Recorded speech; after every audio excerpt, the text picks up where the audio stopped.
You're so beautiful today, Iha. Bati ng papa niya nang yakapin niya ito. Si Don Alfonso del Carmen ang naghatid sa kanya kay Sandro at yun ang kanyang hiniling. Sa maikling panahon na nakasama niyang ama, batid niyang mabuti itong tao at responsableng ama. Ngunit itinago siya ng ina mula rito at ipinaako sa iba para hindi siya habulin ni Don Alfonso. Thanks, Papa. Mahigpit siyang gumanti ng yakap dito. You look dashing today, Papa. Pwede ka pang mag-asawa ulit. Biro niya rito. Matagal na kasimpatay ang asawa nito at wala silang naging anak. Gusto din niya sanang maging masaya at may makasama sa buhay ang ama. I have you and my grandchildren already, Iha. Hindi na kailangan ng asawa. Gusto kong ubusin na lamang ang oras at panahon ko sa inyo at sa mga apo ko. Besides, maraming mapaglilibangan sa asyenda, Iha. Napangiti siya. Maswerte siyang nagkaroon ng ama na tulad ni Don Alfonso. Malungkot man na nasayang ang ilang taon nilang mag-ama. Ramdam niyang ginagawa lahat ng Don ang makakaya para sa kabutihan niya at sa mga apo nito. Tayo na't mukhang hindi na makapaghintay ang mag-ama mo. Tingnan mo't parehong guwapo at terno pa ang suot. Magaling kang mamili, Iha. Hindi ako magsisisi na ibigay ang kamay mo kay Sandro. He's a good man. Naiiyak siyang tumingin sa direksyon ni Sandro at nag-umpisa ng maglakad patungo sa kanyang room. Sang-ayon siya sa sinabi ng ama. She was so lucky to have Sandro as her husband in this lifetime. Mommy! Tawag ni Sander nang makalapit sila sa mga ito. Ang gwapo ng baby ko? Anya tinalika ng anak. Halika ni rito pamangkin at kanina pa atat yung daddy mong pakasalan ng mommy mo. Sa dila na agad kinuha ang bata mula kay Sandro. Ito ang best man ni Sandro. Si Margo naman ang tumayong maid of honor niya dahil yun ang hiling o mas tamang sabing utos ng kanilang mommy. Hindi man sila close na magkapatid, magkadugo pa rin naman sila at wala siyang nakikitang rason para tanggihan ito na maging maid of honor niya kahit na baka sa mukha ni Margo ang inis sa kanya. Puro kaplastikan lamang kapag may kaharap silang bisita, pero kapag sila na lamang dalawa ay puro masasakit na salita lamang ang sinasabi nito sa kanya. Pero hindi na lamang niya iyon pinansin. Batid naman niyang hindi na magagamot ang matinding inggit ng kapatid sa kanya. Magsasayang lamang siya ng oras kapag pinatulan pa ito. You are the most beautiful bride I've ever seen, sweetheart. Today, you will be mine officially. Bulong nito nang ilapit ang mukha sa kanyang tenga at abutin ang kamay niya mula kay Don Alfonso. You are the perfect match for my daughter, my son. Take care of her and give me more grandchildren. Nagyakapan sina Sandro at Don Alfonso. Thanks, Papa. Hindi ko po kayo bibiguin. Nang iwan sila ng ama ay giniya na siya ni Sandro sa harap ng pari. Candice, natatandaan ko pa ang gabing magtagpo ang mga landas natin. Kailanman, hindi ko iyon makakalimutan. Dahil ang gabing iyon, nang masilayan ka, ramdam ko nang ikaw ang babaeng nakatakda para sa akin. Hindi ako naniniwala sa destiny pero simula nang matagpuan kitang muli, nagbago ang paniniwala kong iyon. Lalo na nang makilala ko si Alexander. Hindi man ako perpektong asawa at ama, nandito lang ako para sa inyo. Handang gawin ang lahat dahil mahal na mahal kita. Ikaw lang ang babaeng ihaharap ko sa dambana at magiging ina ng mga anak ko. Kahit na kumupas man ang kagupuhan ko. Umugong ang tawanan ng mga Villaflormen. Pinangunahan ni Kiel ang mag-ingay. Lahat ng mga pinsan ay mga abay sa kasal. Napangiti siya. Bawat katagang binibigkas ni Sandro ay ramdam niya ang sincerity nito. Sana ako pa rin ang mamahalin mo hanggang sa tubuan tayo ng mga uban at magkaroon ng mga apo sa tuhod at talampakan. I want to spend the rest of my life with you and with you only, my sweetheart. Naluha siya sa wedding vow ni Sandro para sa kanya. She blinked the tears away. Kinalma ang sarili bago nagsalita. Sandro, patawa dahil nang gabing nakilala kita. I took advantage of you. Nagsingha pa ng mga bisita. Ang mga pinsan ni Sandro ay ngiting-ngiti na animoy alam ang tinutukoy niya. That one night, I couldn't get you out of my mind already.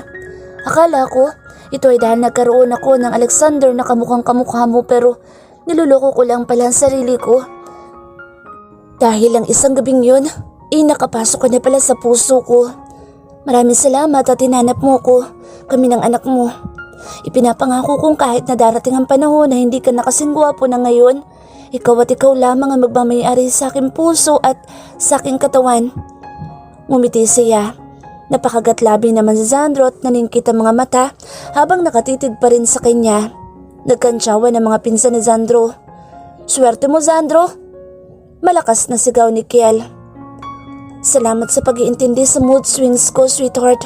Hiyaan mo't babawi ako sa'yo pagkapanganak ko. Hinaplos ni Sandro ang kanyang tiyan. Muling umugong ang tawanan ng mga pinsan nito. I'm so proud that today I finally become your wife. I'm ecstatic to be called Mrs. Sandro Silverio Villaflor. I love you, my sweetheart. I'm yours forever. Nang maisuot nila sa isa't isa ang mga wedding ring, ay idineklara na ng pari ang pagiging legal nilang mag-asawa sa harap ng mga tao at ng Diyos. Walang sinayang na minuto si Sandro nang bigyan na sila ng pagkakataon ng pari para sa unang halik nila bilang Mr. and Mrs. Villaflor.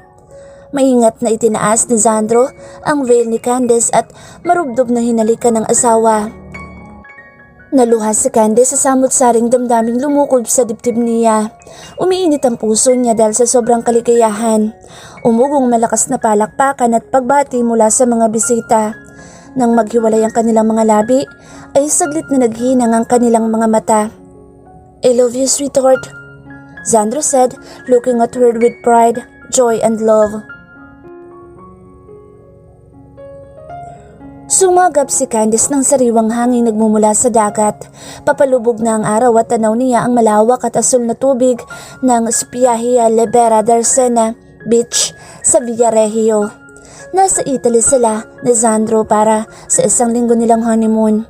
Regalo ng ama ni Sandro ang isang bagong yate para sa kanilang honeymoon.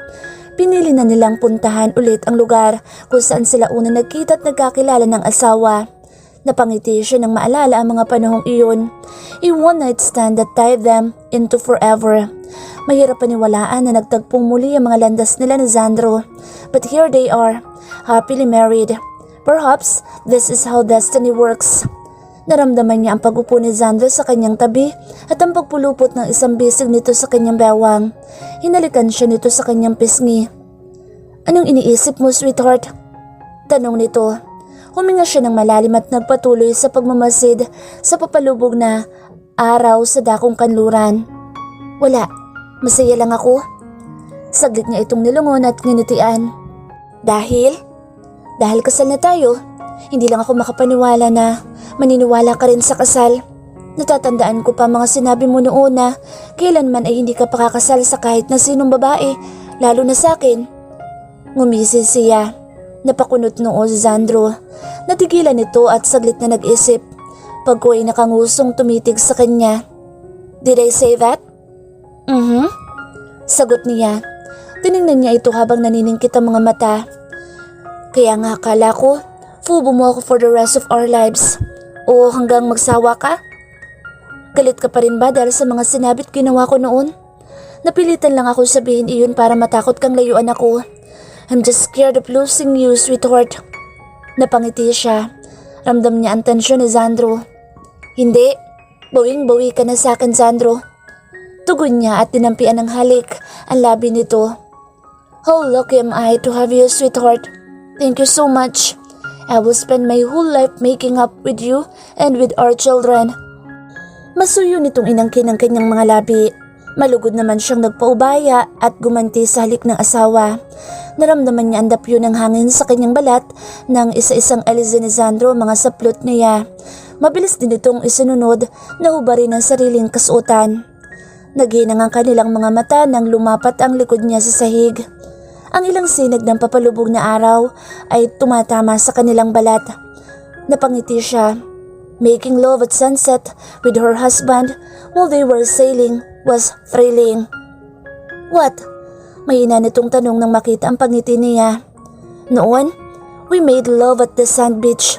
Ngayon, nasa gitna tayo ng dagat. Napahagikik siya. Napangiti din si Sandro. Hindi ba maganda? Walang storbo. We can make love without worrying about others that might see us. Mga isda lang ang magiging saksi. Kinurot niya ito sa tagiliran. Inabot niya ang batok nito at mapusok na hinalikan ang asawa.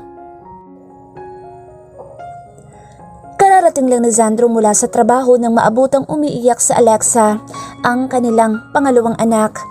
Babae ang kasunod ni Alexander. "Daddy!" Tawag sa kanya ni Alexander nang mapansin ang pagpasok niya sa silid. Magtatatlong taon na rin ang panganay nila at paunti-unti ay nakakabigkas na ito ng malinaw. "Alexa, want milk but mommy won't wake up." Sumbong nito at agad na sinalubong ang ama.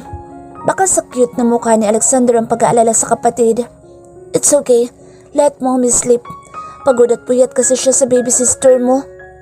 Anya, binuhat ito at hinalikan sa pisngi. "How's my big boy?" "I'm great. I ate a lot of chocolate cake." Otomatikong kumunot ang noon niya. Pinagbabawalan kasi ni Candice na kumain ng maraming sweet foods sa Alexander. Ayaw nitong masira ang ipi ng anak. "Who let you eat cake?" "Ninong Rico." Tuwang-tuwa nitong pagbabalita. Nalukot ang mukha niya sa nalaman. Bumisita na naman ang lalaking iyon nang wala siya. "He kissed Ate Lilet, Daddy." "Really?" Bahagyang gumaan ang pakiramdam niya. Kaya balagang bumibisita dito sa bahay ang hidalgo na iyon dahil kay Lilet. Napaisip siya. Siguro nga, pero mabuti ng iba ang pakay nito. Baka mapatay niya si Rico kapag hindi pa ito sumuko kay Candice. Pero parang kapamilya na rin ang turing nila kay Lilet, kaya kailangan nitong magpaliwanag sa kanila ni Candice. Ibinabahan niya si Xander at mabilis na nagugas at nagpalit bago inasikaso si baby Alexa. Naawa siya sa tulog na asawa. Alam niyang puyat na puyat ito dahil sa pag-aalaga sa kanilang anak. Binuksan niya ang ilang butones ng damit ni Candice at inilabas ang dibdib nito at isinubo sa gutom na si Alexa. "You see? I know she is hungry." May tuwa sa tinig ni Alexander nang tumahan sa pag-iyak ang kapatid. "Yeah, gutom na ang baby sister mo. Anong dinner ang ipinuluto ni mommy kay Aling Tinay?" "Gutom ka na rin, Daddy?" Kaya inagahan kong uwi para sabay tayo at ni mommy sa dinner. Sinabi ko kay Aling Tinay, luto siya ng sinigang na bangus." Napangiti siya. "Gusto mo mag-ulam ng sinigang?" "Yep. Tulog kasi si mommy." "Good boy. Sige na, magpahain ka na ng pagkain at tawagin ang Ate Lilet mo. Gigisingin ko ang mommy mo para makakain na din." Tumango ito at mabilis na lumabas ng silid. Mukhang gutom na nga ang panganay nila. Nang mabusog si baby Alexa ay binuhat niya ito at pinadighay. Pagkatapos dumighay ay hinalikan niya ang cute na pisngi ng anak at inihiga sa crib. Inayos niya ang suot ng asawa at hinalikan sa mga labi. "Sweetheart, wake up. Dinner muna tayo." Hinalik-halikan niya ito sa labi. Umungol ito at kumilos. "What time is it?" Tanong nitong tamad na tamad magmulat. "Mag-aalas 7 na. Kain ka muna ng dinner saka matulog." Para may masuso si Alexa. Naghihintay na sa dining si Alexander. "I'm sorry, sweetheart. Natulog ako. Ano na kayang niluto ni Manang Tinay?" "Huwag kang mag-alala. Si Xander ay nagpaluto ng hapunan." Natatawa siya nang maalala ang sinabi ng anak kanina. Ang ulam na ayaw tikman noon ni Xander dahil sa sobrang asim ng pagkakaluto niya. Ngayon paborito na nito. Hindi na nagsasawa sa sinigang. "Oh my God, huwag mong sabihing sinigang na bangus na naman ang pinaluto." Mahinang tumawa si Xandro. "Hayaan mo, sanay na si Manang kay Alexander. Nagluto iyon ng ibang ulam. Bangon ka na." Tinulungan niya itong bumangon at hinayaang magtungo muna sa banyo. Hinintay niya itong matapos at sabay na silang dumulog sa hapag. Nagkatinginan silang dalawa nang nakakunot na nakatingin sa kanila si Alexander nang makita silang papasok sa dining room. Para itong maliit na prinsipe sa malaking dining table. "Mommy? Daddy? I'm waiting for you for almost an hour already. I'm famished." Reklamo nito at nanulis ang usong nilingon ng sinigang na bangus. Napailing si Candice. Talagang niluto nga ni Manang Tinay ang order ng anak niya. May adobo ding manok, gulay, salad at iba pang ulam. Bigla siyang nakaramdam ng gutom. Nagbe-breastfeed kasi siya kay Alexa kaya naman palagi siyang nakakaramdam ng gutom. "I'm sorry darling, hindi mo naman kasi ako ginising." Lumapit siya dito tinalikan bago umupo sa upuan niyang hinila ni Sandro para sa kanya. I did, pero nagising si Alex at umiyak. Natutop nito ang bibig pagkatapos. Parang inililihim nito. Nagkatinginan sila ni Sandro. Umiyak si Alexa? Tanong ni Candice. Tumango si Sandro. Ako na nagpadede sa kanya dahil tulog ka. Don't worry, ako naman mag-aasikaso sa kanya ngayong gabi para makatulog ka ng maayos. Wala ka bang pasok bukas? Ako naman ang boss. Nagbilin ako kay Jace. Saka nag-aaya ng picnic si Randy at Dylan sa Hacienda del Carmen daw. Kay Lolo Fonzie? Namilog ang mga mata ni Alexander. Napangiti si Candice. Basta marinig ang pangalan ng Lolo Alfonso nito, excited na. Alam nang pupunta sa Hacienda. Ganoon din pagdating sa Lolo Rufus at Lola Margaret nito. Kasama ang mga tito mo. Wow! Tuwang-tuwa si Alexander nang marinig na kasama ang mga pinsan ng ama. Spoiled kasi si Sander sa mga ito. Ilang babae ang isasama nila? Tanong pa ni Alexander na mukhang nakalimutan na ang gutom. Tumikhim si Sandro at alanganing tumingin kay Candice. No idea, Sander. Saka huwag kang magbilang ng mga babae ng mga tito mo. Hindi maganda. Huwag mo silang gayanin. Pangangaral nito sa anak. Bakit ikaw? Si mommy lang? Bakit sila linggo-linggo, iba-ibang babae ang kasama? Nagpipigil ng tawa si Candice nang tumingin sa asawang biglang napangiti. Dahil ang mommy mo lang ang mahal ko at pinakamagandang babae sa buhay ko. Pero may isa pang babae sa buhay ko na maganda. Syempre at mahal na mahal ko din. Biglang umasim ang mukha ni Candice kaya naman agad na nataranta si Sandro. Ang kapatid mo, si Alexa, syempre. Sila lamang ng mommy mo ang mga babae sa buhay ni Daddy. At kung magkakaroon ka pa ulit ng baby sisters, I want a baby brother. Agad na tugon ni Alexander. Tumikhim si Candice. Hinaplos ang ulo ng anak. Kumain ka na lang muna. Di ba gutom ka na? Tumango ito. Baby brother daw, sweetheart. Nanunudyong tiningnan ni Sandro ang asawa. Isa ka pa? Kita mo't pati bata alam na alam ang pagiging babaero nyo ng mga pinsan mo. Kapag yan natuto, mananagot talaga kayo sa akin. Sila lang yun. At saka magmamana yan sa akin. Matino, di ba anak? Tumango naman si Alexander. Siya, pray na darling. At nang makakain na tayo. Utos ni Candice na mabilis namang sinunod ni Alexander. Alexa, help! Tumatawang tawag ni Alexander sa kapatid nang malapit na siyang maabutan ni Pepito. Nakikipaghabulan na naman kasi ito sa aso. Nagbakasyon sila sa Hacienda del Carmen at doon balak ni Sandro nagugulin ang buong summer. Mag-aapat na buwan na rin si Alexa. Buhat-buhat ito ng ama habang nakikitakbo rin si Sandro at nagpapahabol kay Pepito. Tawang-tawa ang magkapatid dahil sa pangaharot ng aso. Malaki na si Pepito. Ang dating tuta na napulot nila nilelet sa gate ng Hacienda. Pero hayon at ang amo kay Sander.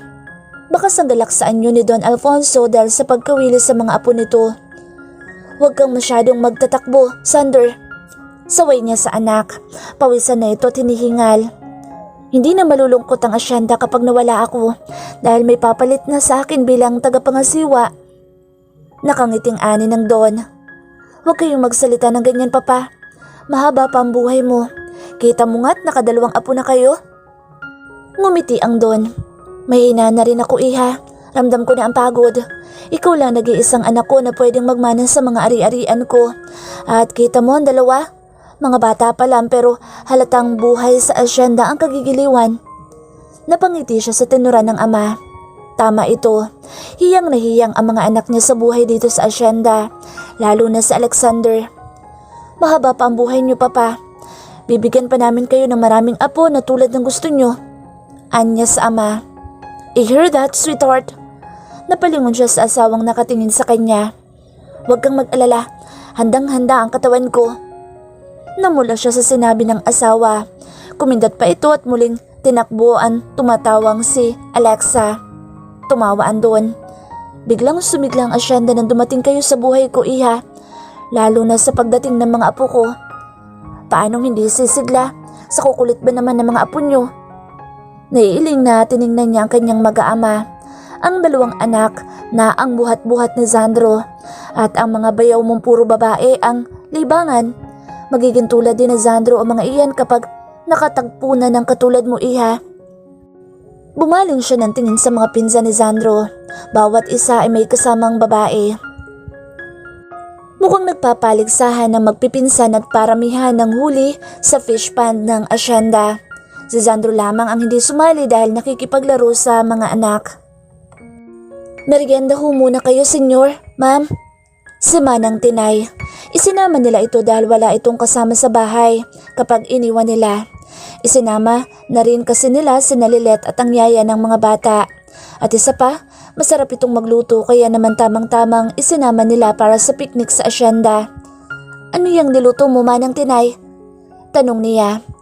Ang paborito ho ninyo, ma'am, binignet. Inilapag nito ang dalang kaldero at nag-umpisang magsandok at nilagyan ng mga mangkok. Mukhang masarap ah. Wika nang doon nang abutan siya ni Manang Tinay. Ay, oo naman ho, senyor. Masarap din po. Ako eh. Biglang humagalpak ng tawa si Candice dahil kay Manang Tinay. Naubo naman ang ama nang wala sa oras. Itong maganda kay Manang Tinay. Palabiro at masayahin. Kaya naman bata pa itong tingnan sa edad na 50. Mommy! Tumatakbong tawag ni Sander sa kanya. Gutom ako. Naamoy ang binignet ni Nanay Tinay. Anito't mabilis na sumalampak sa tabi niya. Ang anak niyang ito, hindi na kailangan tawagin. Buksan mo lang ang umuusok na kaldero kapag naamoy nito ang pagkain ay lulusob na iyan. Inabot niya ang bimpo ni Sander sa diaper bag at pinunasan ng pawisang anak. Daddy! Alexa! Kain na! Malakas na tawag nito sa ama at kapatid. Agad na sinilbihan niya ang anak ng binignet dahil mukhang gutom na nga. Pinunasan din niya ang pawis ni Sandro nang umupo ito sa tabi niya. Ito na ang kumandong kay Alexa habang kumakain. Tinawag ni Sandro ang mga pinsan ngunit hindi ito tumigil sa ginagawa ng mga ito. Mukhang walang susuko hanggang may isda pa ang fish pond. Lolo Fonzie, uubusan na ni na Tito ang mga alaga natin tilapia. Stop them now, Lolo. Mando ni Alexander sa abuelo. Natatawang tumitig ang matanda sa apo. Maraming laman ang fish pond natin, apo. Hayaan mo lang sila. Baka nga hindi rin nila mabuhat ang mga huli nila kapag natapos silang mamingwit, apo. Iihawi natin lahat ng huli nila mamaya, son. Hindi natin sila titirhan. Total, busog na busog ang mga tito mo sa tilapia. Ani Sandro, sabay kindat sa anak. Nag-isang linya ang mga kilay ng bata. May fish pond din silang lahat? Oo anak, lagi silang sumisisid sa fish pond para makatikim ng isda. Hayaan mo lang sila, magsasawa din ang mga iyan. Ikaw daddy, sumisisid ka rin sa fish pond? Biglang nabuhay ang kuryosidad ni Alexander sa sinabi ng ama. Tumikhim si Sandro. Pinaningkitan nito ni Candice ng mga mata. What tilapia and fish pond are you talking about? Oo naman anak, kumakain pa ako ng fresh tilapia. Yang galing sa fish pond ng lolo mo, fresh na fresh. I love tilapia too. Nanulis ang uso ng anak. Sinamaan niya ng tingin si Sandro pero kinindatan lamang siya ng asawa. Hayaan mo, Sander, dahil ipapakita ng daddy mo kung gaano siya kagaling kumain ng sariwang tilapia mamaya. Pag-ahon ng mga tito mo, pakainin natin siya ng hilaw na tilapia. Tinasan niya ng kilay si Sandro. I told you, huwag mong turuan ang kalukuhan ng anak mo. Agad na nawala ang ngiti ni Sandro. Talaga daddy? Kumakain ka ng hilaw na isda? How cool was that, Lolo Fonzie? My dad is the best. Humalakak ang matanda at ginulo ang buhok ng apo.